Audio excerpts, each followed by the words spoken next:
గాడ్గా బాబా సంబంధించినటువంటి కార్యక్రమాన్ని మనం ఇక్కడ ఏఐబిఎస్సి అవిగా బహుజన సమాజ్ పార్టీ ఆఫీస్లో నిర్వహించుకుంటున్నాం. సంతోషం. ఎందుకంటే అసలు గుర్తు చేసుకోవడమే పెద్ద ఎక్కువ. ఆ గుర్తు చేసుకోవడం అనేది అసలు మర్చిపోయారు.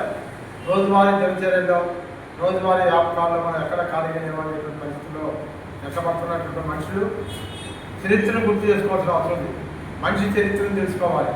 మనిషి ఈరోజు ఈ ఆధారంలో నాగరికతగా ఉంటున్నానికి కారణం ఎవరు అనేటువంటి తెలిసినా కూడా ఇప్పుడు జరిగేది ఏంటి, ఇప్పుడు నాకేంటి అనే పరిస్థితులు ఎక్కబడుతున్నారు. కానీ దానివల్ల మానవ సంబంధాలు చాలా ముఖ్యంగా ఉంది. అందువల్ల ఎవరి వల్ల మనం ఈ స్థాయికి వచ్చామనేటువంటి దాన్ని చూడవలసిన అవసరం ఉంది. ఎందుకంటే ప్రపంచంలో వచ్చిన పరిణామాలన్నిటికీ దాన్ని చరిత్ర చేయాలి. ముఖ్యంగా భారతదేశంలో మనం చూస్తున్నటువంటి పరిస్థితిలో ఇప్పటికీ 75 సంవత్సరాల స్వాతంత్ర తర్వాత కూడా భారత రాజ్యాంగాన్ని అనేక మంది మేధావులు చర్చించి అన్ని అంశాలని అందరికీ స్వేచ్ఛ సమానత్వం సమగ్రత్వంతో రావాలని చెప్పి కోరిక రాజ్యాంగం చేసిన దాన్ని అమలుపరుచుకునేటువంటి చర్చనే రాదు. అందువల్ల ఇది ఎందుకు రాలేదంటే మన చరిత్రని మనం మర్చిపోయాం. పూలే ఎవరు, గాడ్గే బాబా ఎవరు, అంబేద్కర్ ఎవరు, రమాబాయి ఎవరు, సావిత్రిబాయి పూలే ఎవరు తెలియదు, మర్చిపోయావు. లేకపోతే ఎవరో వాళ్ళ చరిత్ర ఒకప్పుడు మన వాళ్ళు అని అనుకోవటానికే వస్తుంది తప్ప. ఆ నేపథ్యంలో పూలే తర్వాత మహారాష్ట్రలో గాడ్గే బాబా వాళ్ళిద్దరూ కూడా మొత్తం మహారాష్ట్ర సామాజికంలో ఒక పెద్ద చరిత్ర మొదటి దిక్కువాడు. ఈ ఇద్దరు యొక్క ప్రభావమే అంబేద్కర్ కూడా స్ఫూర్తి. అంబేద్కర్ ఆలోచనకి వీరిద్దరూ కూడా ఒక మార్గదర్శనం.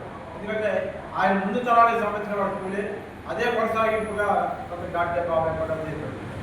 చాలా నిమ్మకులా కొంతమంది ఉంటారు, మేము పేదరికం, మాకు చదువు లేదు, లేదా మాకు ఎవరు అమ్మ ఉంది, మేము ఏం చేయగలుగుతాం అంటారు. చాలా వెనుకబాటుతనం లేదా సంకుచితత్వం అది. ఎందుకంటే గాడ్గే బాబా చూస్తే మనకు తెలిసింది ఇంకా పూలే కన్నా కొంత అవకాశం ఉంది. గాడ్గే బాబా మరీ రజకులంలో పుట్టి చాలా వెనకబడినటువంటి పరిస్థితి. అంటూ అనేటువంటి రోగాలు తీసుకొచ్చేసి మనుషులకి పుట్టిన రజక వృత్తి ఎస్సీలను ఎట్లయితే దూరంగా అట్లాంటి వాళ్ళతో పెట్టారో వీళ్ళు మనుషుల్లో కలుపుకుంటారు. కానీ ఎవరో అంటుకునే విషయాలనే రజకులే పట్టుకుంటారు, రజకులే చేస్తారు.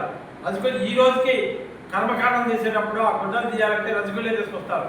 వృత్తిలా పైన వాళ్ళకి డబ్బులు ఇచ్చి వాళ్ళే తీసుకొచ్చుకుంటారు.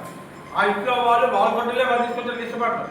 అంటే ఎంత మానసికంగా ఎంత ఆధునిక విజ్ఞానం వచ్చినా కూడా ఈ అంటురోగం అనేటువంటి దాన్ని ఉన్నప్పుడు ఇవన్నీ పోవాలి, లేకపోతే ఇవన్నీ ఉండకూడదు, ఇవన్నీ తిరగాలంటే నువ్వు చరిత్ర గురించి తెలియాలి.